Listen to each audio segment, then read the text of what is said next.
Agora, Tato, a palavra é sua, a palestra é sua, a live é sua, meu amigo. Com vocês, Tato Save, com o tema Maria Madalena, quem é? Então vamos lá. Maria Madalena, quem é? Se eu lhe perguntasse, se eu abrisse esse questionamento, quem você entende por Maria Madalena? Quem foi ela? O que você já ouviu? O que você pode afirmar que aconteceu? Infelizmente, eu acredito que 90% de nós, incluindo espíritas, incluindo católicos ou ateus, ou estudiosos de algum modo, vão dizer algo errado sobre ela. Talvez eu não consiga construir muito dessa personalidade, mas eu vou tentar destruir bastante o erro, a informação equivocada que nós trazemos e que precisa ser melhorada, precisa ser melhor compreendida, tá bem? Então vamos imaginar uma coisa. Para todo aquele que pensa que Madalena seria um sobrenome, é um equívoco. Madalena é o nome dado à cidade, né, Magdala, onde Maria, charada mãe de Jesus, nasceu.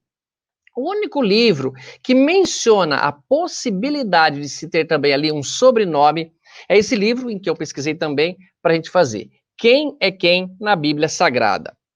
Maria Madalena, discípula de Jesus Cristo, não se sabe se Madalena era seu nome de família ou se representava a sua cidade natal, Magdala. A segunda possibilidade é mais provável. E realmente, somente nesse texto que menciona a possibilidade disso ser um sobrenome. Porém, todos nós temos a consciência de que talvez se verifique o nome da cidade dela, o que acontecia muito com o tempo de Jesus. José de Arimateia, Judas de Iscariotes, Jesus de Nazaré, apesar do mestre ter nascido em Belém, era mencionado como o nome, ou então o nome do pai, Pedro, filho de Jonas, por exemplo, algo assim, tá bem? Então, Maria de Magdala é o nome da cidade dela. Mas não fica só nisso. Magdala, esse nome, tem duas origens e dois idiomas diferentes. Por exemplo, do aramaico, nós diríamos Magdalá, que significa grandioso, um grande lugar, representando essa cidade, uma cidade próspera, uma cidade realmente que era muito promissora no comércio, pela proximidade com o Mar da Galileia. E também do hebraico Migdal, que significa torre ou farol. As duas palavras, tanto grandioso ou torre ou farol, são bem representativas para esta cidade. E a segunda opção do hebraico, Migdal, significa que, se nós temos torre ou farol, é bem aceito. Por quê? Porque sendo uma cidade tão próxima ao Mar da Galileia, onde tinham os pescadores que se orientariam por este farol, então é muito provável que possa ser, sim, considerado este guia, esse orientador para os pescadores que tiravam seu sustento deste lago, que na verdade não é um mar, é um lago de água doce, inclusive.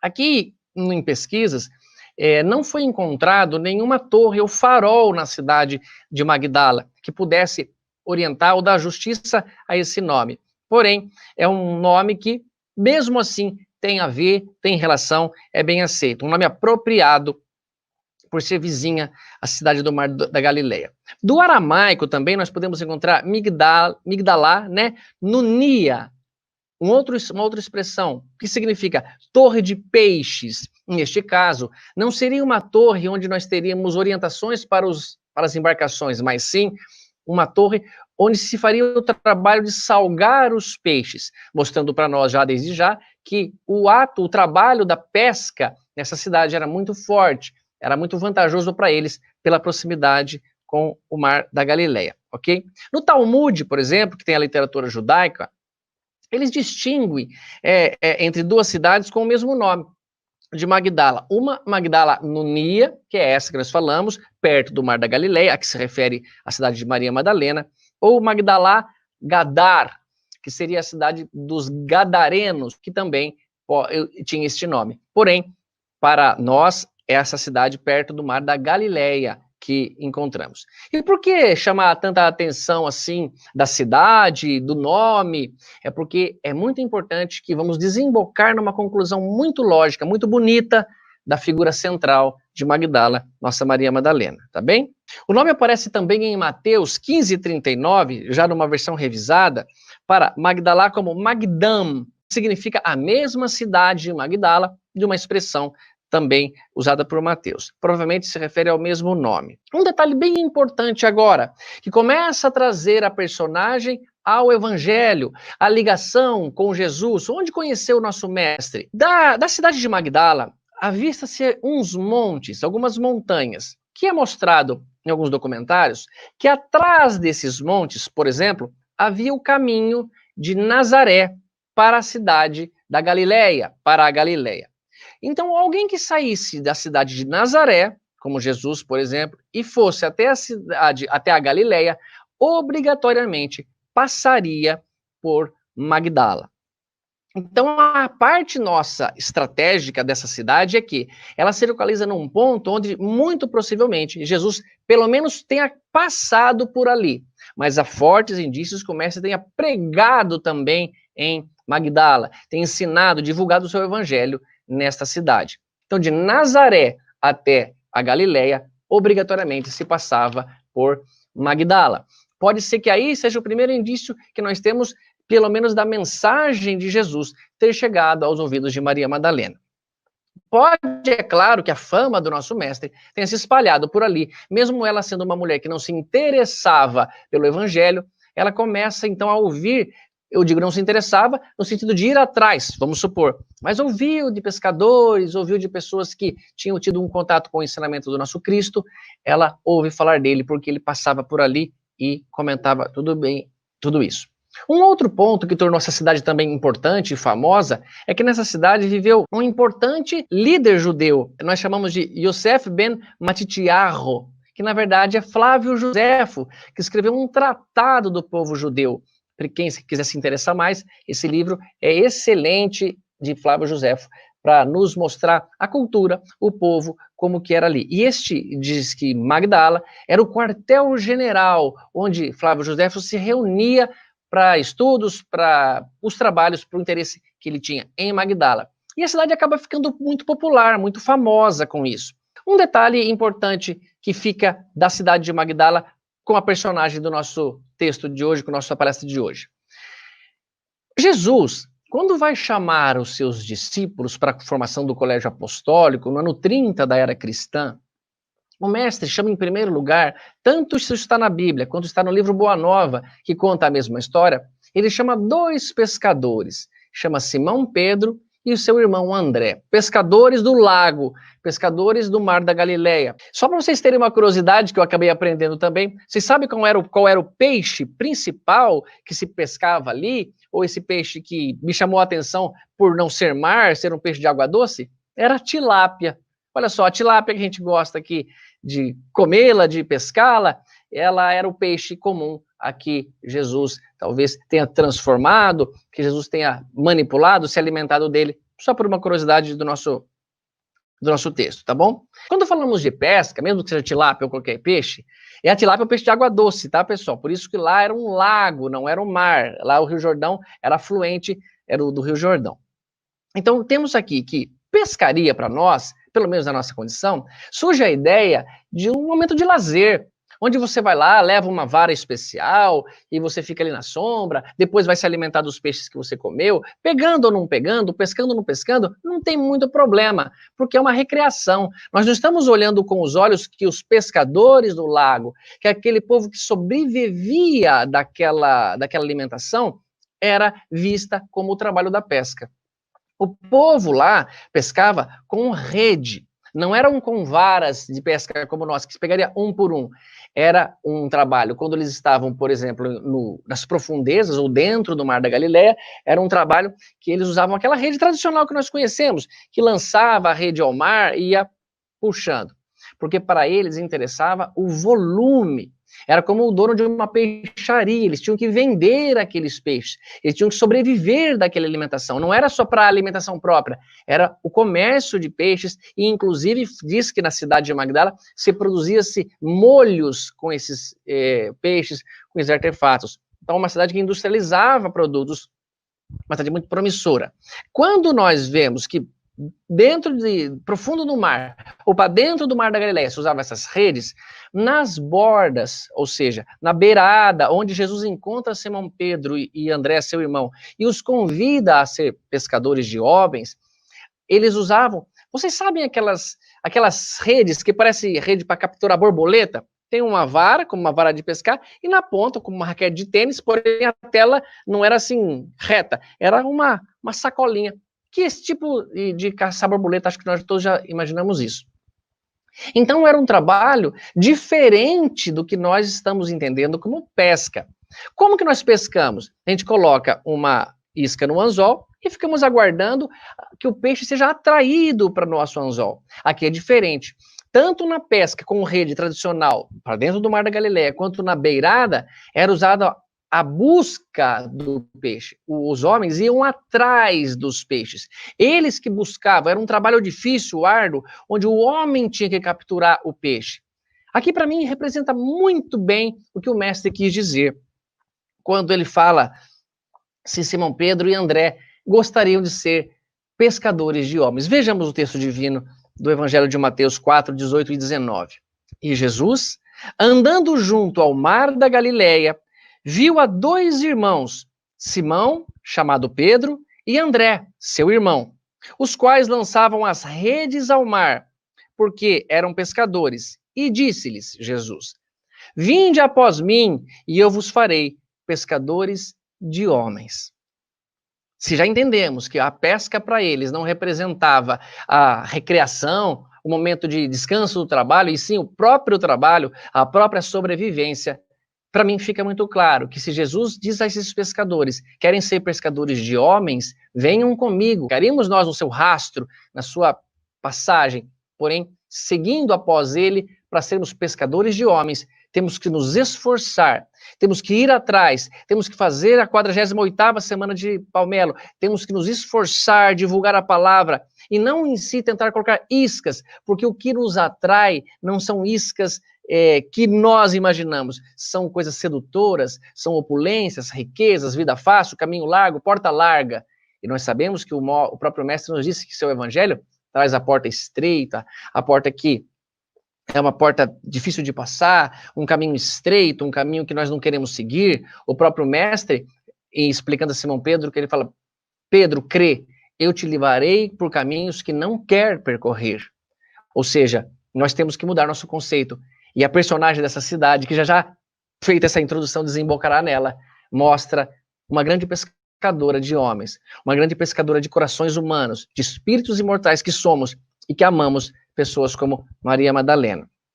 Um outro detalhe importante a chamar a atenção é que quando nós pescamos, seja de rede, seja de vara, nós não pescamos e a não ser matamos o peixe e o vendemos. Não é essa a ideia do nosso mestre, obviamente.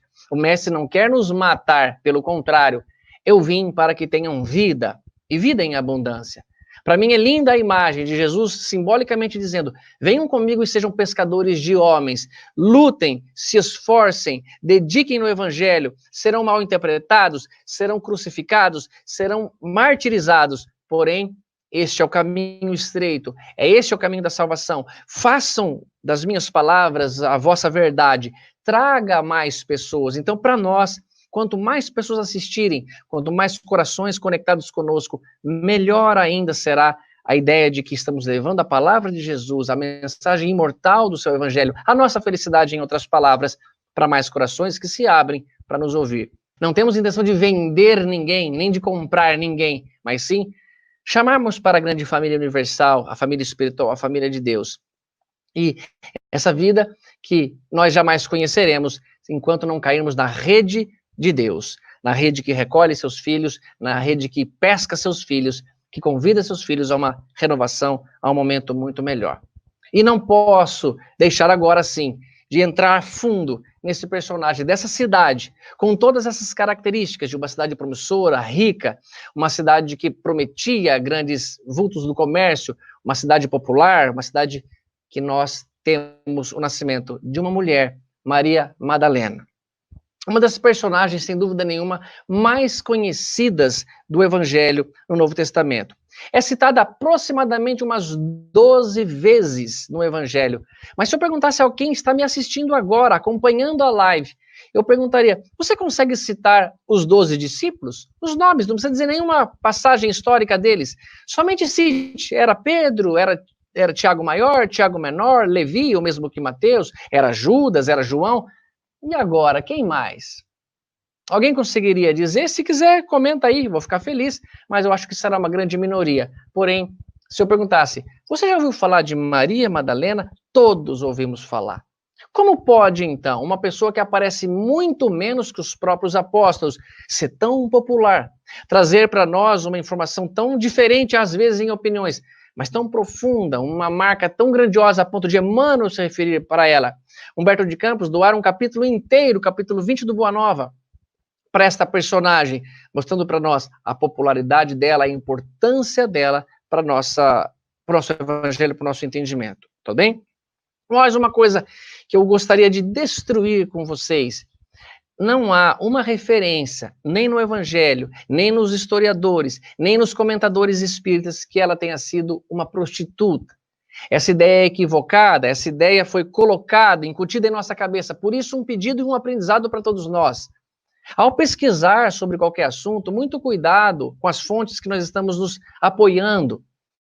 Ao apoiar em livros, que sejam livros sérios, livros da nossa doutrina, baseados em Allan Kardec, livros de apoio, onde podemos confiar, e não em romances, que não há nada contra romances, mas sim você lê para ter acesso à doutrina espírita um romance escrito por um escritor que nós não conhecemos, que não passou pela análise de Emmanuel, que não passou pelas sagradas mãos de Chico Xavier, e nós compreendemos ou aprendemos a doutrina baseada nisso. Isso é muito perigoso.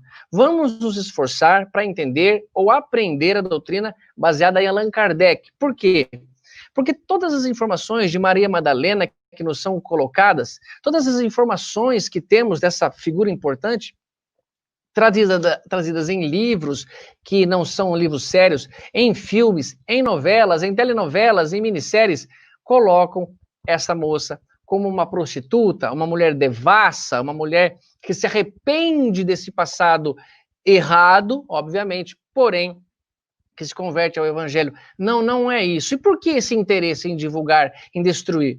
Bom, baseado nos interesses escondidos, eu não vou me apoiar, porém, nos próprios autores de filmes, de minisséries, de novelas, é a divulgação do que é polêmico, a divulgação do que é chamativo. Nós gostamos muito das polêmicas, nós gostamos de violência, nós gostamos desses trabalhos escandalosos. Não nos atrai muito situações onde se apoia na caridade, na fraternidade. Infelizmente, ainda somos assim.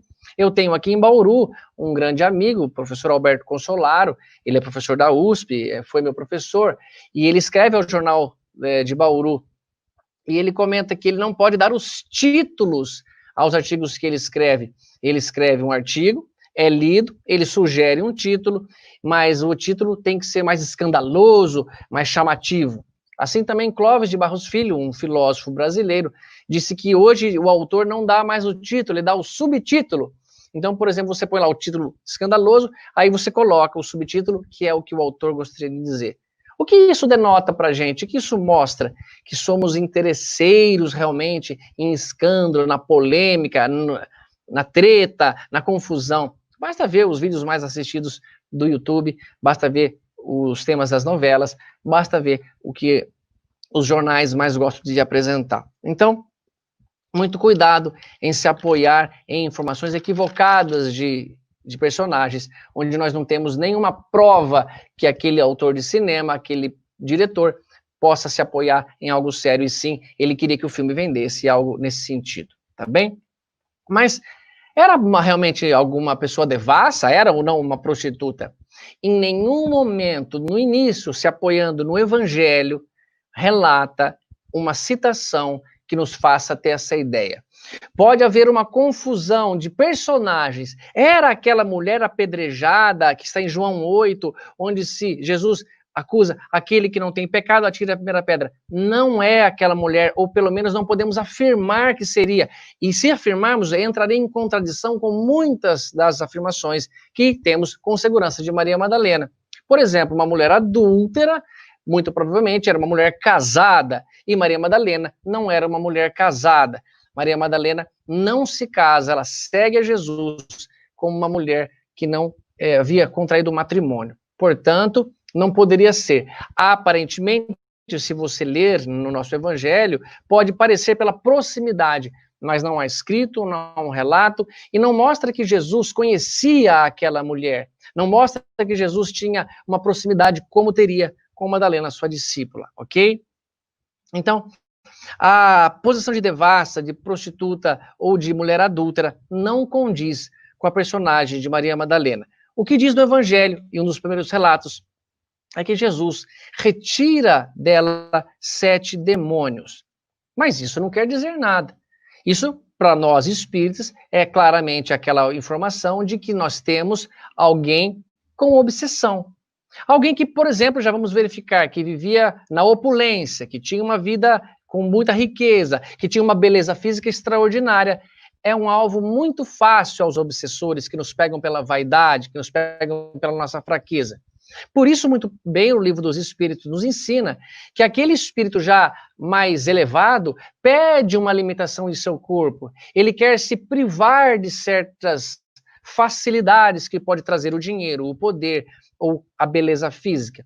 Uma vez eu perguntei ao meu amigo Richard Simonetti, aqui de Bauru, graças a Deus tive acesso a essa consciência enorme da doutrina espírita, essa sumidade no espiritismo, esse escritor, e perguntei a ele por que o Chico sofreu tanto, por que o Chico tinha tanta dificuldade, porque muitos consideravam que ele era um homem feio, feio fisicamente, por favor não me interpretem mal.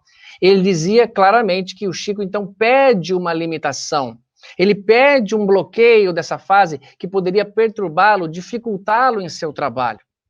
Então, a expressão de retirar dela 7 demônios, para nós, não pode ser vista como o próprio demônio, a encarnação do diabo, ou o mal ali com ela, e sim espíritos que se aproveitavam daquela vida que talvez ela levasse, uma vida sem regras, uma vida que não era justa aos evangelhos ou aos nossos olhos de Cristo, porém, mais uma vida que era sujeita a facilidades, a riqueza, a bebidas alcoólicas, a esses problemas, essas facilidades. E dizia, podemos afirmar isso, que Jesus andava de cidade em cidade, de aldeia em aldeia, sempre acompanhado dos seus 12 discípulos e de algumas mulheres, incluindo Joana, esposa de Cusa, procurador de Herodes, Madalena e Susana, entre outras mulheres, e diz assim, que o serviam com suas fazendas. Alguns livros trazem fazendas, alguns com as suas propriedades, com suas posses. Tudo bem, a ideia é essa. Eram mulheres que tinham uma certa propriedade, uma riqueza. Então podemos construir, depois de destruir a ideia de uma garota devassa, uma prostituta, uma mulher que vivia de erros sexuais, vamos dizer, que nós temos uma mulher de posses e que tinha muita beleza e tinha facilidades na vida, como nós sabemos, o que traz para nós alguém que tem dinheiro, que tem poder, que tem influência, que mora numa cidade muito boa, uma cidade promissora, como acabamos de ouvir, que era a cidade de Magdala. Essa informação diz Maria, chamada Madalena, e Joana, mulher de Cusa, procurador de Herodes, e Susana, e muitas outras serviam o mestre com suas propriedades, com suas fazendas. Lucas 8, capítulo 8, versículo 1, ok? Então, Maria Madalena, já podemos ter essa ideia que se incluía num grupo de mulheres com dinheiro, com propriedades, o que era muito raro naquela época de dificuldades que nós encontramos. Portanto, já me dá uma ideia. Se era uma mulher de posses, uma mulher que tinha dinheiro, não teria por que ela encarar ou se oferecer a prostituição, que era um modo de sobrevivência, era um modo quando as mulheres muitas vezes eram rejeitadas pelos seus maridos ou por algum motivo, era considerada e partia para a prostituição, porque o próprio pai não a aceitava. O conceito do pensamento machista muito forte, ela então se prostituía pela própria sobrevivência, o que seria uma contradição, antagônico à informação de que Maria Madalena era alguém que praticava a prostituição, ok?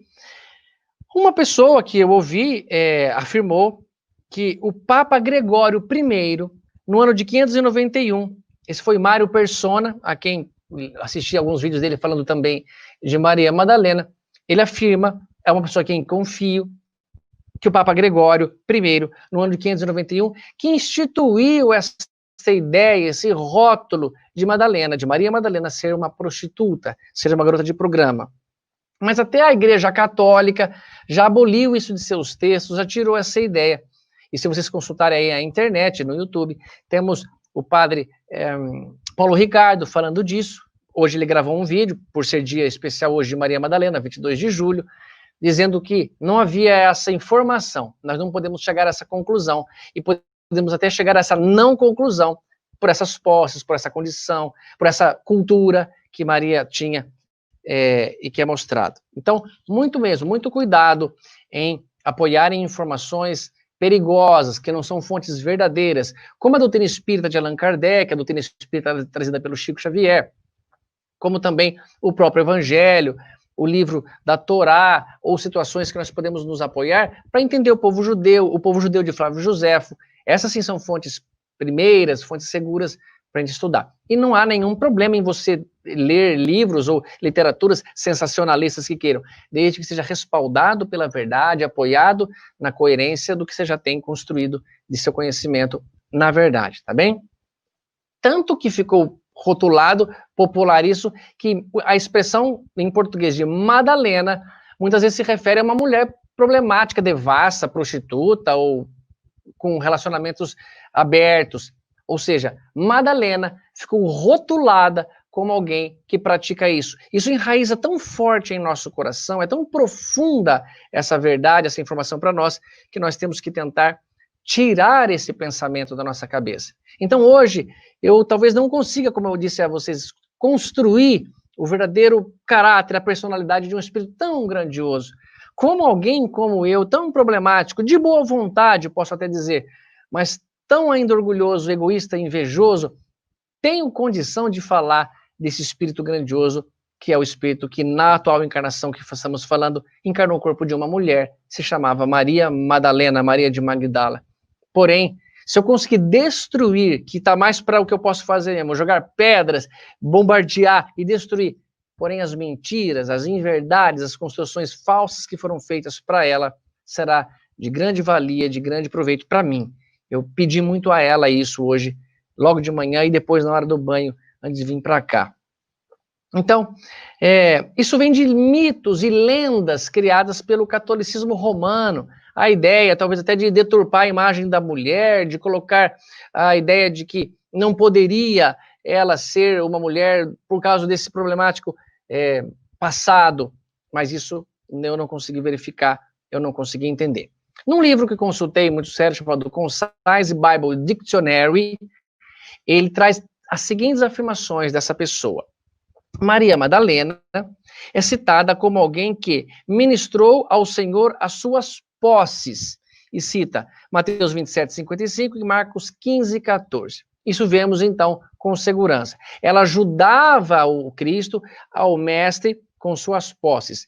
Mas, por favor, não confunda. É óbvio que ela não pôs uma fazenda no nome de Jesus. Ela não deu grandes quantias. Não, pelo contrário.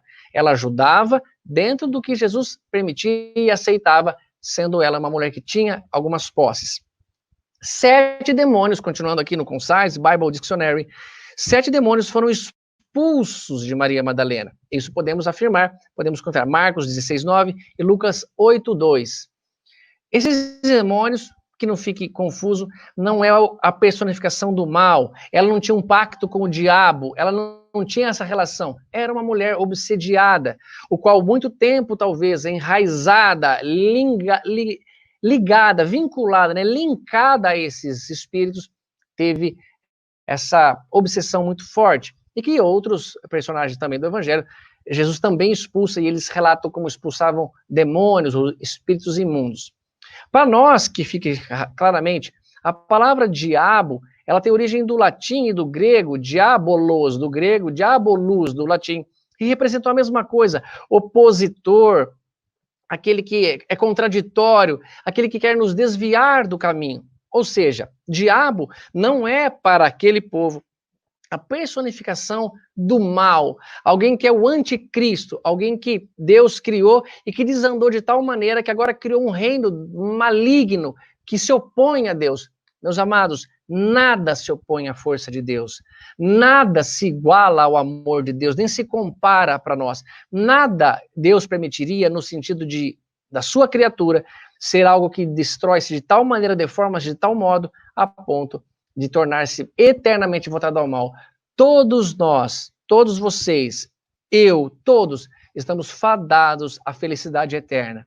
Todos fomos criados por Deus para sermos felizes e não há outro caminho a não ser trilhar o caminho e ser feliz. Todos nós seremos espíritos bons um dia. Todos nós seremos espíritos puros um dia. Todos nós seremos Cristos um dia. Porque Jesus Cristo, como Maria Madalena, também não é um sobrenome, mas no caso de Cristo, é uma patente espiritual, é um nível, como Christos, do grego, ou Machal, do hebraico, que representam a mesma coisa, o ungido, aquele que é eleito para governar. Então, essa ideia de que o demônio pactuava com Madalena é equívoco, nós estamos equivocados em pensar assim. Mas entendendo como pensamento espírita, que ela era obsediada, era uma mulher que, por estar vinculada ao pensamento errado, o pensamento da opulência, o pensamento da riqueza, da vida fácil, das grandes festas, de banquetes, ela talvez vinculou-se a espíritos que estavam enraizados e que Jesus demonstra que era hora de ir embora, ok? Então, mais uma afirmação, nada mais é mencionado de Maria Madalena, segundo o Concise Bible Dictionary, até a crucificação, então uma mulher que foi expulso 7 demônios, e depois só menciona ela aos pés da cruz, ali ao lado de Maria, de outras pessoas, mulheres, quase sempre, aí você vê a garra, a coragem do coração feminino, e um único apóstolo, João Evangelista, um menino menor de idade, que talvez por ser muito pequeno, não oferecia tanto risco assim, como os outros apóstolos que fugiram, abandonando Jesus à própria sorte, tá bem? E nós vamos encontrar então Maria Madalena nesse momento da cruz, e depois no encontro com o Mestre na ressurreição. Então, no livro Quem é Quem na Bíblia Sagrada, aquele que eu comecei dizendo, fala mais ou menos as mesmas coisas, com um texto um pouco mais corrente, ele diz isso. Mas o final desse parágrafo diz assim, ó, Maria Madalena era uma mulher extraordinária, amável e dedicada ao Senhor em sua vida, morte e ressurreição. Conta a história das passagens dela por aqui, e ela é relatada desse mesmo modo que nós estamos ouvindo. Ok? Olha que bonito e interessante um ensinamento que nós podemos ter de Maria Madalena quando relatamos agora sim uma passagem dela pelo nosso Evangelho. Pelo Evangelho do Mestre, onde que Maria Madalena se comporta, como ela nos ensina aqui para nós. Há uma reflexão que eu gostaria de fazer com vocês, que naquele momento onde Madalena encontra com Jesus pós sua ressurreição, já quando ele havia removido a pedra, esse texto, atentem que nós vamos tirar grandes conclusões dele. E no primeiro dia da semana, Maria Madalena foi ao sepulcro de madrugada. Sendo ainda escuro, viu a pedra tirada do sepulcro. E Maria estava chorando. Fora junto ao sepulcro, chorando fora, junto ao sepulcro. Estando ela, pois, chorando, abaixou-se para ver o sepulcro e viu 2 anjos vestidos de branco, assentados onde jazera o corpo de Jesus, uma cabeceira e o outro aos pés. E disseram-lhe eles, mulher, por que choras? Elas lhe disse, porque levaram o meu Senhor, e não sei onde o puseram. E tendo dito isto, voltou-se para trás, e viu Jesus em pé, mas não reconheceu que era Jesus. Aqui que eu quero chamar a atenção de vocês. Por que Maria não reconheceu? Por que Madalena não percebe ser Jesus? Há algumas outras passagens no Evangelho que mostram que quando ele acompanhou os dois no caminho de Emaús, somente depois que reconheceram. No capítulo 30 de Boa Nova, quando ele vai até a casa em Éfeso de sua Maria, sua mamãe, já prestes a desencarnar, ela no início não o reconhece. Mas aqui também, no caso de Madalena, há um exemplo que acho que pode ir além. Então ela não reconhece que era Jesus. E disse-lhe Jesus, mulher, por que choras? Quem buscas? E ela então, cuidando que era o jardineiro, o hortelão, disse-lhe, Senhor, se tu o levaste, diga-me onde o puseste, e eu o levarei, irei atrás dele. Ela o reconhece pela sua voz, e ela diz uma expressão muito bonita, Rabone, que significa, do aramaico, mestre, meu mestre. Ela identifica Jesus quando ela reconhece a intimidade que tinha daquela voz, daqueles ensinamentos grandiosos. Mesmo ela estando com os olhos encharcados de água, de lágrimas, turvaram-lhe a vista, ela não é capaz de ver um simbolismo da expressão aqui, vamos dizer, e ela não consegue enxergar, mas a voz identifica inconfundível o seu Rabboni, o seu mestre. Essa expressão Rabboni, pessoal, só aparece uma outra vez com aquele cego que também se refere a Jesus quando diz Rabboni, que eu veja, que eu torne a ver, e que Jesus o cura. Essa expressão identifica, do aramaico, o reconhecimento do seu mestre, aquele que lhe mostrou o caminho superior, o caminho da verdade. As lágrimas que impediram Maria Madalena de enxergar Jesus, será que não estão impedindo a nós também de identificar a verdade? Será que o desespero, a dor que sentimos por uma doença, pela morte de alguém que amamos, não está confundindo nossa cabeça e nos colocando ofuscados a receber nosso mestre, nosso Rabboni? Será que, como Khalil Gibran falou, se estás chorando por não ter visto o pôr do sol, as lágrimas também não lhe permitirão ver as estrelas? Eu quero chamar a atenção. Será que nós não estamos conseguindo, pessoal, ver Jesus de uma maneira equivocada, distorcida aos nossos olhos? E será que o desespero, a falta de confiança, a falta de fé, não está nos estimulando a não encontrá-lo? Essa, para mim, é uma lição simbólica muito bonita, de que Madalena, mesmo com a dor, vai atrás de seu mestre, seu Rabboni, e através de um sentido que estava limpo, os seus ouvidos, não ofuscado pelas lágrimas, não confundido pela dor, ela tem contato, ela consegue atingir o mestre e reconhecê-lo. Então, a intimidade, a fé, a fidelidade e o amor de Maria Madalena, como para nós, nos fará reconhecer a voz de Deus, a voz de Jesus, o seu chamado, e deveremos chamar Rabboni, o nosso mestre, no momento de nossa dor, chamar por ele. Às vezes você está passando por uma dificuldade, uma dor muito grande, uma tristeza que seja, algo que represente o desconforto, o obstáculo à sua felicidade. E pode ser esse o motivo do seu desespero, da sua falta de fé, sendo que isso seria uma grande oportunidade para te convidar a seguir o caminho do mestre, a seguir o caminho maior, a seguir o caminho de encontrar Jesus na dor, aquele pedido, aquela prece que fazemos quando estamos bem, quando estamos com dinheiro. Prestem atenção, se como a minha também não é muito interesseira. Às vezes, quando vou ao consultório, por ser dentista, e está tudo bem, por isso estou indo para lá, eu peço que o tratamento dê certo, que o cliente me pague à vista, mas quando eu estou gripado, quando eu estou adoentado, quando eu estou amedrontado, fragilizado, as minhas preces são muito mais sinceras, muito mais amorosas a Deus. Porém, se eu me desesperar, se eu me revoltar com a dor, com a pobreza, com a dificuldade, as lágrimas me atrapalharão de enxergar Jesus, de reconhecê-lo, como nós temos esse exemplo em Maria Madalena.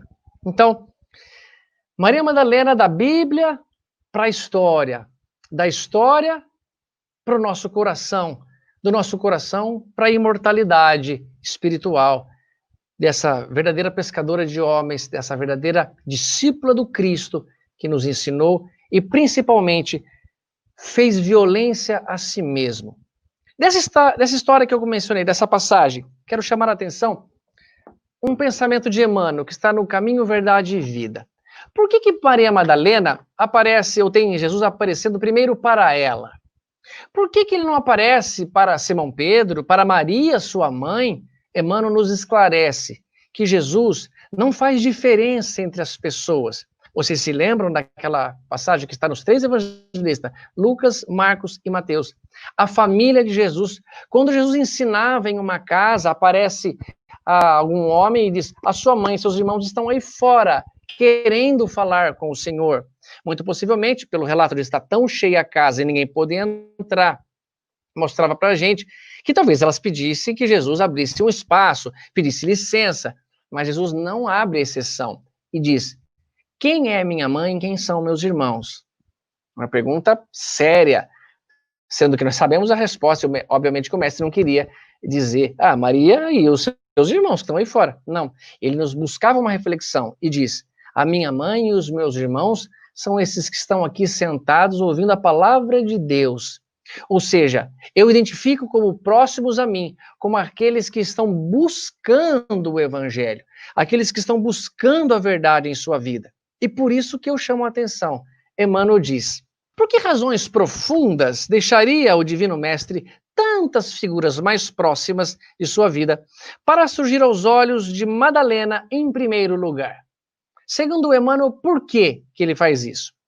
Somos naturalmente compelidos a indagar. Por que não teria aparecido antes ao coração abnegado e amoroso que lhe servira de mãe, por exemplo, Maria, ou de alguns dos discípulos amados?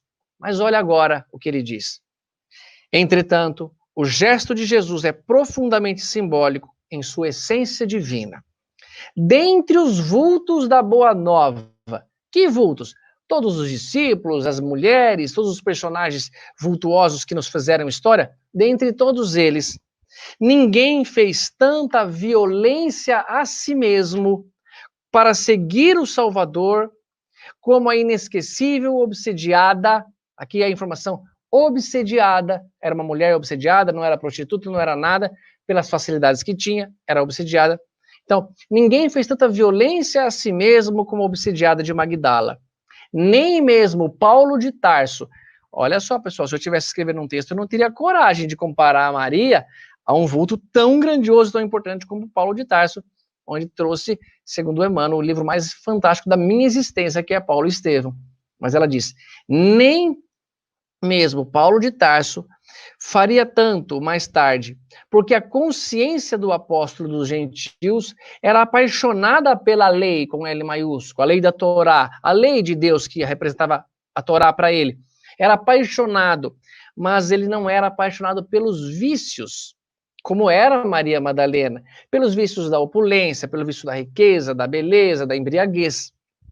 Madalena, porém, conhecera o fundo amargo dos hábitos difíceis de serem extirpados, amolecera-se ao contato de entidades perversas, permanecia morta nas sensações que operam a paralisia da alma. Veja que grandioso ensinamento. Todos nós, se nascemos num berço esplêndido de riquezas, de facilidades, de poderes, de opulência, vamos nos embriagar. E é muito difícil abrir mão disso. É muito difícil o desapego para nós. É muito difícil seguir o que Jesus ensina àquele rapaz. Siga os mandamentos e encontrará a Deus. Ah, mestre, já tenho feito isso há muito tempo, mas então não me falta nada. Não, falta uma coisa. Vá, vende tudo que tem, dê o dinheiro aos pobres e me segue. E sente uma profunda tristeza no rapaz. Por quê? Porque ele não conseguiu fazer isso. Esse pedido, esse ensinamento é para que nós, espíritas, ou pelo menos qualquer pessoa, depois do seu desencarne, não fique 100 anos tentando vender a propriedade que tinha aqui na Terra. Não fique incomodado com os novos moradores achando que são invasores. Poxa vida, pessoal, como o Paulo de Tarso diz, dos outros esperamos qualquer coisa, mas de vocês, meus amados, eu já espero coisas melhores. Entretanto, bastou o encontro com o Cristo para abandonar tudo e seguir os passos, fiel até o fim. Nos anos de negação de si própria e na firme resolução de tomar a cruz que lhe competia no Calvário Redentor da existência angustiosa.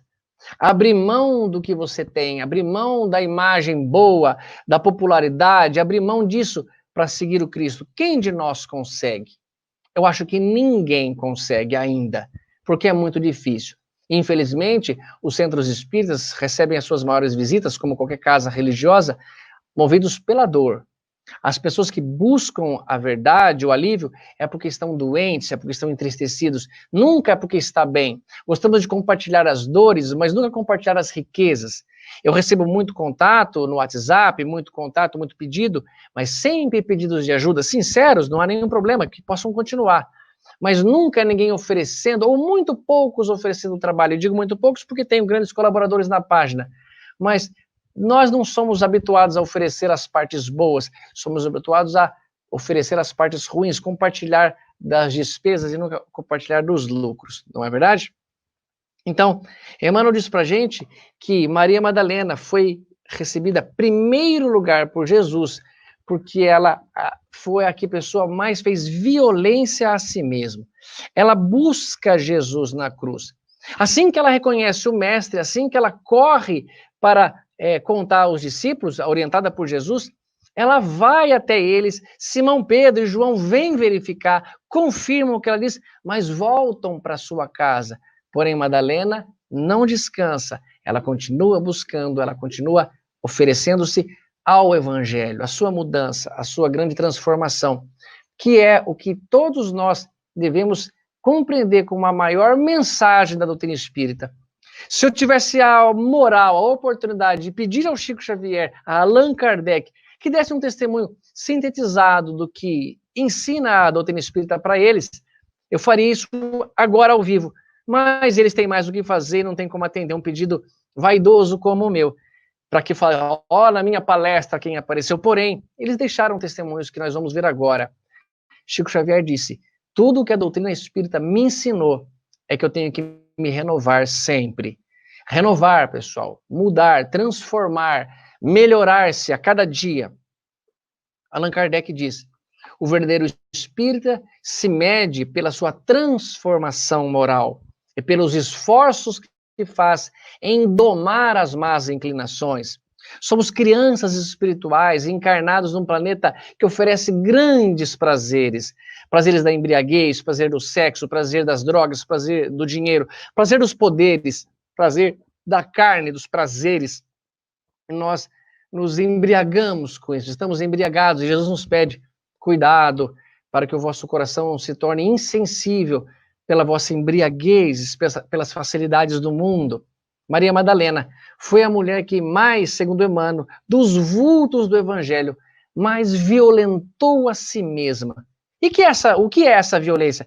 É aqueles rapazes que ficam se martirizando? Não, é a violência íntima, a violência moral de abrir mão do que é para se tornar o que será. Parafraseando o Sr. Albert Einstein, preciso estar disposto a abrir mão do que sou para me tornar o que serei. Essa atitude, esse movimento, esse pensamento voltado à mudança a nós. Portanto, pessoal, livro Boa Nova, capítulo 20, diz Maria de Magdala. E logo do início, no primeiro parágrafo, Humberto de Campos diz pra gente, Maria de Magdala ouvira as pregações do Evangelho do Reino, não longe da sua vila. Olha lá, confirmando então, a passagem de Nazaré até a Galileia, passando por Magdala. Ela ouviu por ali, não longe da sua vila, ali perto mesmo, onde vivia entregue a prazeres. Não dá para afirmar que era prostituta. Não dá para afirmar que era uma garota de programa. Entregue a prazeres, pode ser prazer da embriaguez, das festas opulências, da vida fácil, de riqueza, de luxo. Em companhia de patrícios romanos, tomara-se de admiração profunda pelo Messias. E o que o chama a atenção? O que a chama a atenção para o seu aprendizado? Ele diz, que novo amor, ela pergunta, era aquele apregoado aos pescadores singelos por lábios tão divinos? Maria Madalena, então, começa a sentir falta de um amor, um desejo, uma sede insaciável habita seu coração, e ela, então, procura pelo Cristo. Isso acontecerá com todos nós, pessoal. Uma sede insaciável que nos dominará mais e mais, que só será saciada pelo Evangelho, pelo amor, pelo ensinamento que vamos ter nesta lição. Mostra para nós que é só um caminho, é o caminho que Jesus nos ensina. Eu sou o caminho, a verdade e a vida. Para onde eu vou? Vocês não podem ir, mas sabem o caminho. Não podem ir agora, Simão, não podem seguir-me agora. Poderão seguir-me mais tarde, mas este é o caminho. Essa é o ensinamento. Então, Maria, levanta os olhos para o céu e regozija-te no caminho, porque escutaste a boa nova do reino de Deus, te abençoa as alegrias. Acaso poderias pensar que alguém no mundo estivesse condenado ao pecado eterno? Ela pensa, será que alguém possa ser excomungada eternamente e Deus fecha as portas do seu reino para alguém com alguma atitude? Ela começa a pensar isso. Onde então o amor de nosso Pai? Nunca viste a primavera dar flores sobre uma casa em ruínas? Isso é a palavra de Jesus para ela, para a gente se posicionar.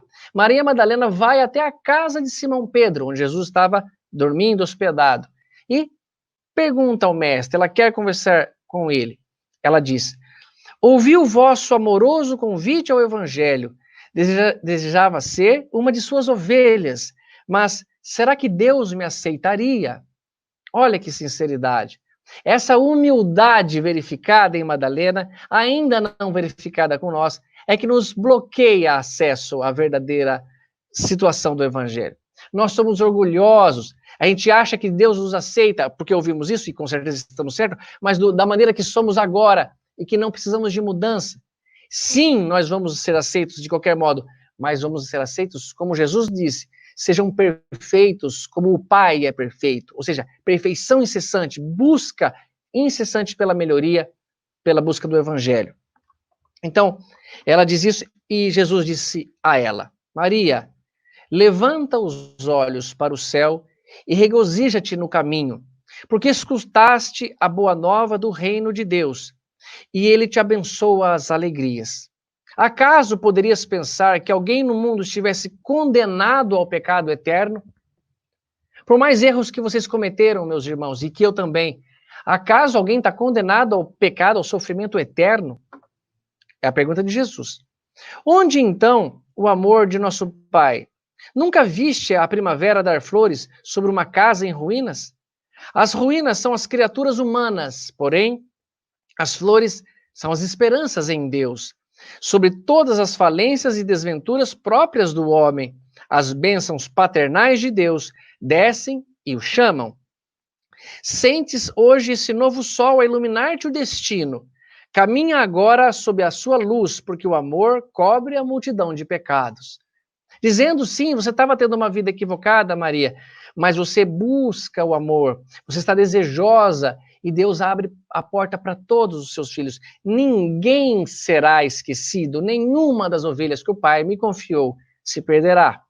Ela pergunta: no entanto, Senhor, tenho amado e tenho sede de amor. Jesus silencia e diz: sim, tua sede é real. O mestre sonda os sentimentos de Maria Madalena e confirma: você está sim com sede do amor real. Você tem sede de amor. E ele diz: o mundo viciou as fontes de redenção e é imprescindível compreenda que em suas sendas, em seus caminhos, a virtude tem de marchar por uma porta muito estreita. Vejam agora. Geralmente um homem deseja ser bom como os outros, ou honesto como os demais. Nós vemos isso. Pessoa, eu quero ser bom como aquele cara, quero ser honesto como aquela pessoa. Olvidando, ou seja, esquecendo, que o caminho onde todos passam é de fácil acesso e de marcha sem edificações. Você quer ser como uma pessoa, eu quero ser como Chico Xavier, eu quero ser como Simão Pedro, eu quero ser como alguém, porém, eu não vejo o caminho que eles trilharam, eu não vejo as pedradas que eles já tomaram, os tombos que caíram e se levantaram. Eu só quero ser o que eles são agora, com facilidades, sem a busca. É o que Jesus diz. A virtude do mundo foi transformada na porta larga da conveniência própria. Então, nós estamos caminhando, ou queremos ser bons, ou queremos ser honestos como certos vultos, queremos ser exemplos como certas pessoas, homens e mulheres, porém, pela porta larga, pelo caminho facilitado, sem violentar a si mesmo, sem seguir o exemplo de Maria Madalena, no texto de Emmanuel chamado Madalena. Então, ele continua: o que verdadeiramente ama, porém, conhece a renúncia suprema a todos os bens do mundo e vive feliz na sua senda, no seu caminho de trabalhos, para o difícil acesso às luzes de redenção. Então nós, para sermos verdadeiramente aqueles que amam, precisamos abrir mão desses caminhos fáceis, abrir mão de todas essas facilidades, renunciar a si mesmo, renunciar aos bens do mundo. E aqui, pessoal, ninguém está querendo dizer que você não tem direito a comprar algo que gosta, a usar o dinheiro sagrado do seu trabalho para o benefício da propriedade de sua casa, os bens que servem como alimento, como proteção ao nosso sono, ao nosso corpo. Isso é natural. O que está errado aqui é a opulência, é ostentar, é achar que a tua felicidade depende do dinheiro, é achar que se você não comprar aquele carro, aquela Ferrari ou aquela casa, você não será feliz. Não, desapegue-se disso. É achar que a nossa felicidade é vinculada a bens materiais. Pelo contrário, isso lhe aprisiona, lhe prende a algo que você precisa mudar, precisa melhorar. Então, o amor sincero, diz o nosso mestre, não exige satisfações passageiras que se extinguem no mundo com a primeira ilusão. Trabalha sempre sem amargura e sem ambição, com os júbilos do sacrifício. Só o amor que renuncia sabe caminhar para a vida suprema. Para mim, esse texto de Humberto de Campos, do livro Boa Nova, é coerente com tudo que venho lendo, estudando para esse momento de agora. Tão valioso para mim.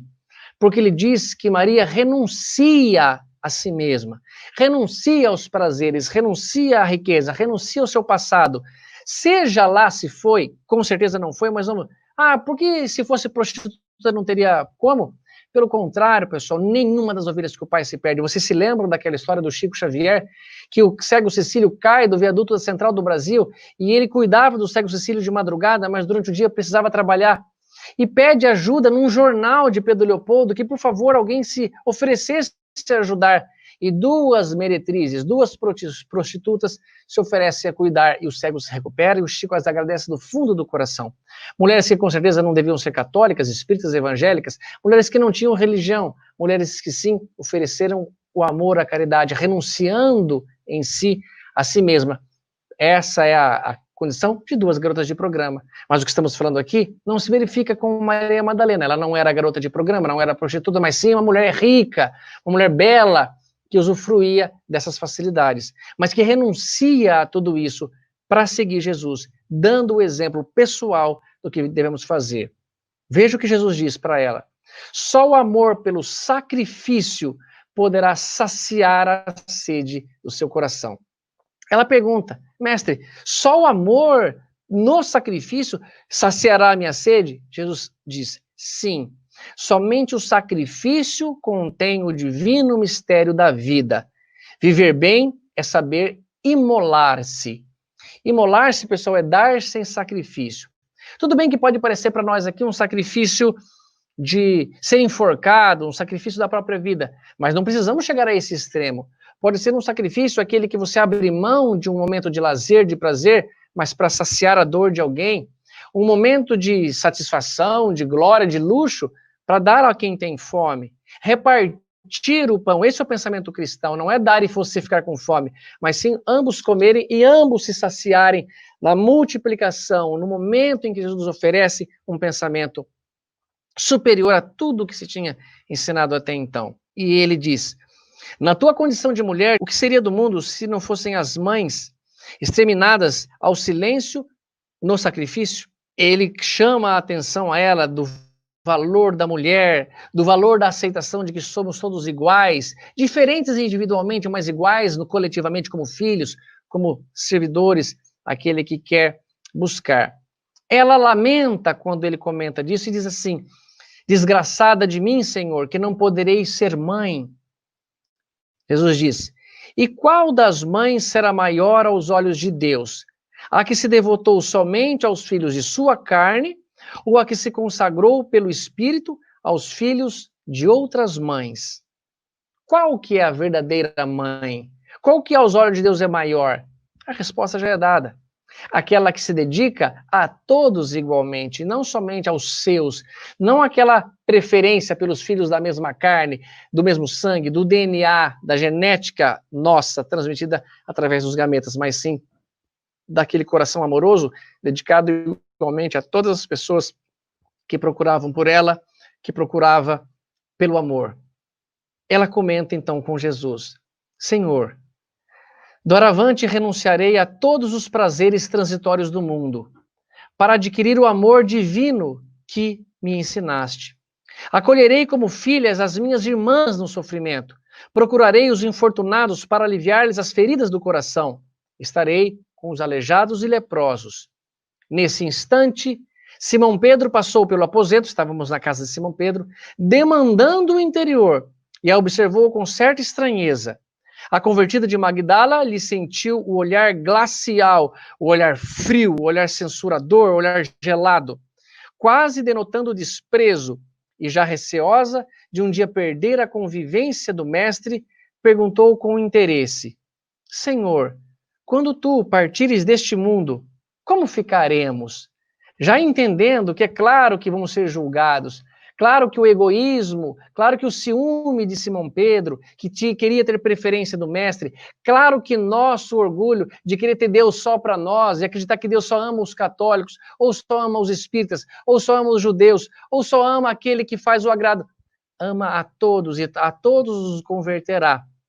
Então, ela percebe, e aqui é uma grande referência simbólica de que Simão Pedro, somos muitas vezes todos nós a julgar pessoas que estavam numa vida ruim, uma vida difícil, mas que agora estão buscando o caminho, a apontar o dedo àquele que teve um passado de erros e que nós o censuramos porque agora ele está querendo ser um pastor evangélico, ser uma pessoa de coração limpo, sem segundos interesses, sem segundas ou terceiras intenções, fazer palestras, estudar. Somos esses censuradores, e que Jesus não aprova a atitude de Simão Pedro, dizendo a ela isso, que ela vai buscar o evangelho dali para frente e ver o evangelho, o olhar de Simão Pedro censurando aquela mulher. E Jesus responde a ela: certamente que partirei, mas estaremos eternamente reunidos em espírito.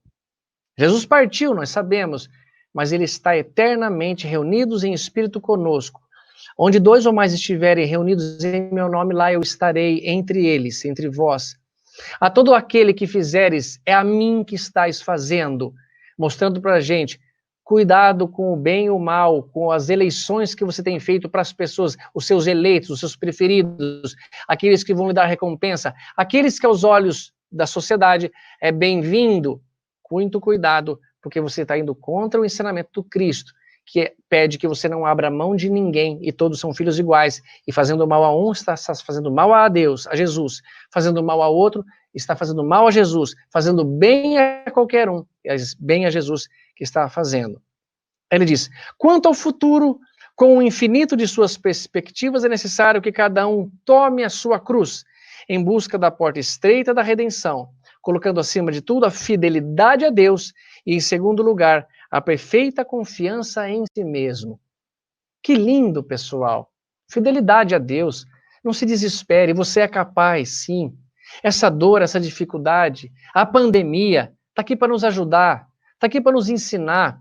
Eu lamento que muitas vezes falei que a pandemia era benéfica, bendita pandemia que veio para nos ensinar, sem cogitar na minha estupidez, na minha ignorância, que pessoas perderam mamães, pais, filhos, na pandemia, mas não é referindo-me à sua dor, minha irmã, meu irmão, mas sim a todo ensinamento que vem com a dor, a todo ensinamento que vem com um novo aprendizado. O planeta se uniu, nós estamos buscando a cura para esse vírus, através dos cientistas de todas as nacionalidades. Isso para mim é magnífico. Isso é o ensinamento maior. Nós vamos passar pela dor, mas para que juntos saiamos dela, e devemos ter confiança em Deus, fidelidade em Deus e confiança em si mesmo. E Jesus então conclui dizendo para ela, vai Maria, sacrifica-te e ama sempre. Longo é o caminho, difícil é a jornada, estreita a porta, mas a fé remove os obstáculos. Nada temas, é preciso crer somente. Essa mensagem é muito bonita. Essa mensagem é para todos nós. Eu vou repetir. Vai, pessoal. Vai, meus irmãos. Vamos todos, pessoal. Sacrifiquemos e amemos sempre. Longo é o caminho, difícil é a jornada, estreita é a porta, mas a fé remove os obstáculos. A fé que vem de fidelidade a Deus, remove isso. E a confiança é a nossa fé, a crença em si mesmo. Nada temas, é preciso crer somente. Mas crer com sinceridade, crer com valor. Porque depois disso, Maria vai e segue o ensinamento do Cristo. Passa a ser desprezada realmente, passa a ser negligenciada no colégio apostólico, é impedida de estar junto, porém, ela, humilhada, humilde e sozinha, resistiu a todas as propostas condenáveis que a solicitavam para uma nova queda de sentimentos. Sem recursos para viver, trabalhou pela própria manutenção em Magdala e em Dalmanuta. Vai atrás e busca os leprosos, aqueles abandonados, os desvalidos, aqueles que não haviam interesse nenhum para a sociedade. E ela, ensinando na sua cidade, num espaço, é expulso junto com esses. E ela, mesmo assim, não os abandona. Segue o seu caminho, segue com eles. E por tanta proximidade com os leprosos, a hanseníase, uma doença à época tão complicada que matavam as pessoas depois de judiá-las muito, hoje curamos em casa, mostrando que certas doenças que tanto maltrataram a humanidade, hoje são benéficas, hoje nos ensinam porque somos capazes de criar antídotos, vacinas, tratamentos e sermos mais cuidadosos conosco mesmo, com a nossa higiene, por exemplo, que essa pandemia está nos ensinando. E ela começa a perceber as manchas da hanseníase em seu corpo. Ela começa a notar que também ela havia contraído a lepra, a hanseníase, e começa a ter toda a consequência de dor, do sofrimento físico que se tem. E ela então relata assim, segundo Humberto de Campos: numa noite, atingiram o auge das profundezas das dores que sentia. Sua alma estava iluminada por brandas reminiscências, e não obstante seus olhos se achavam selados pelas pálpebras entumecidas. Imagina os olhos inchados, imagina os lábios, o corpo todo, as mãos, a dor que se sente. Via com os olhos da imaginação o lago querido, os companheiros de fé, o mestre bem-amado. Seu espírito parecia transpor as fronteiras, nossa, esse texto é forte para mim, pessoal, da eternidade radiosa. De minuto a minuto ouvia-se-lhe um gemido surdo, enquanto os irmãos de crença lhe rodeavam o leito de dor, com as suas preces sinceras de seus corações amigos e desvelados. Em dado instante, observou-se que seu peito não mais arfava, ela já andava mais respirando. Maria, no entanto, experimentava a consoladora sensação de alívio. Sentia-se sob as árvores de Cafarnaum e esperava pelo Messias. As aves cantavam nos ramos próximos e as ondas sussurrantes vinham beijar-lhe os pés. Foi quando viu Jesus aproximar-se, mais belo do que nunca.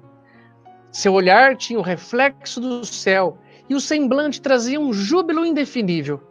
O mestre estendeu-lhe as mãos e a ela se prosternou, exclamando como antigamente: Senhor, Raboni, meu mestre. Jesus recolheu-a brandamente nos braços, isso em espírito, pessoal, e murmurou: Maria, já passaste pela porta estreita. Amaste muito, agora venha, eu te espero aqui comigo. Quando eu ouvi isso, pessoal, daqui muito tempo, milhões de anos, vai ser muito bom. Mas esse dia não é hoje. Esse dia não será nessa encarnação.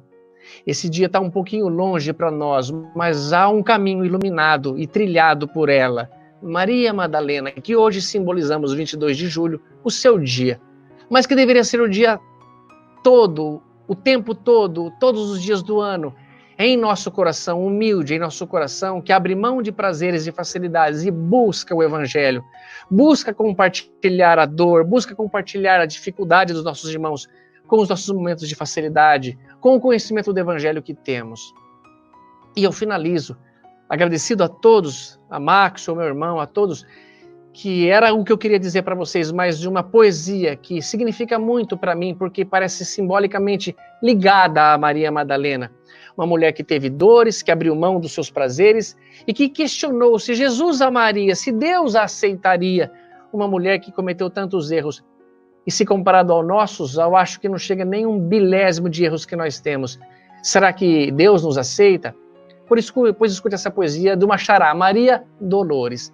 Ela diz assim: Não guardes e nem fales, coração, palavras que machucam ou causem aflição. O verbo que escarnece, que esfogueia, que envenena, traz em si mesmo a dolorosa pena de amarga frustração. Quantas vezes nós mesmos, trilha fora, no pensamento que se desarvora, nas teias da ilusão, sem motivo ou sem base, para sair do mal e regressar ao bem, precisamos apenas de uma frase, do carinho de alguém. Na dor que nos renova, quantas vezes na vida a gente espera simplesmente um sorriso para fazer o esforço que é preciso, a fim de não perder nas lágrimas da prova a paz da fé sincera. Pensem nisto. E abençoa aquela própria mão que espanca, que magoa. Fel, tristeza e amargura transformam a ternura em grande desventura. Se a mágoa te domina, observe a lição da bondade divina. Se o homem tala o campo aos horrores da guerra, Deus recobre de verde as úlceras da terra. Se escurece em noite fria, Deus recompõe sem falta os fulgores do dia. Atira-se à fonte uma pedra de lama em espessura. Deus protege a corrente, a fonte lava a pedra com beijos de água pura e prossegue indulgente, doce, clara, bendita, fertilizando o campo em que transita. Isola-se a semente pequenina na clausura do chão. Eis que Deus a ilumina, e ela faz a alegria e a fartura do pão. Que a poda fira a planta com golpes destruidores. Deus reveste o tronco em auréolas de flores. Conquanto seja em tudo a justiça perfeita, que nos premia, ampara, aprimora e endireita. Pelo poder do amor incontroverso, Deus quer que a sua lei seja cumprida, para a glória da vida, nos mais remotos cantos do universo. Sirva, pois, coração, a tolerância, a paz, a bondade e a união. E, embora desprezado, anônimo, sozinho, agradece em silêncio o pranto, a injúria e o espinho, e serve alegremente. Dor é uma nova oportunidade, é uma vida superior. Faça como Madalena, renda-se a Deus e siga para a frente, pois Deus é caridade, e a caridade ardente a todos nós, filhos de Deus, o Pai cobrirá de amor. Maria Dolores, pelas sagradas mãos do Chico Xavier. Portanto, pessoal, eu digo, abençoada Maria Madalena, abençoado espírito imortal que fazemos tantas injustiças por não compreender e não sermos ativos em buscar a verdade, mas que mostrou que violentar-se a si mesmo no que não está bom, no que está velho, dará lugar ao novo, dará lugar a uma nova oportunidade, dará lugar a uma semente pequenina que está na clausura do nosso coração plantada lá, mas que regarmos com a água viva de Jesus, ela germinará, ela brotará em nós. E assim que vermos a pequena pontinha, os pequenos ramos crescendo, pode ter certeza que muito mais profundo e enraizado em nós estão as suas raízes. Porque tudo que vemos acima da terra, como árvores, que tem raízes como os dentes, muito maior é para baixo do que estamos vendo e menor para cima. Então, no nosso coração, o Evangelho está se enraizando, está se construindo, está cada vez mais forte em nós.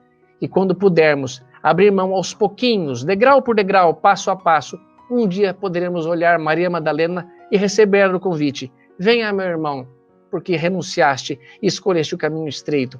É bem-vindo à casa do Senhor. Meus amados irmãos, muito obrigado por esta oportunidade. Eu acho que o maior beneficiado disso tudo fui eu, porque em 30 dias eu estou envolvido com esses pensamentos, com esta mulher. E muita coisa me confortou, muito me trouxe de novo ensinamento, e que eu tentei, na minha pequena compreensão, no meu espírito pequeno, compartilhar com vocês. Mas faço votos que a 47ª semana deste grande centro, onde tem Maria Madalena, a sua mentora, que tem Maria Madalena como a sua personalidade, a sua patrona, a 47ª Semana Espírita de Palmelo, possa estar conosco, ensinando, e que outras sementes sejam plantadas e divulgadas em nossos corações, em outros corações, para um dia sermos bons espíritos e perfeitos e Cristos, como o nosso Mestre nos convidou. Vinde a mim, todos vós que estáis carregados, sobrecarregados, e eu os aliviarei. Tomai sobre vós o meu jugo, que é leve e suave o meu fardo. Aquele que crer em mim nunca andará em trevas. Aquele que vive terá a vida eterna, e aquele que crê em mim e morre será ressuscitado, nascerá outra vez. Meus amados irmãos, foi uma honra estar aqui com vocês. Amado Maxwell, era isso que eu tinha para dizer para vocês, e agradeço demais a oportunidade e estou à disposição para qualquer coisa.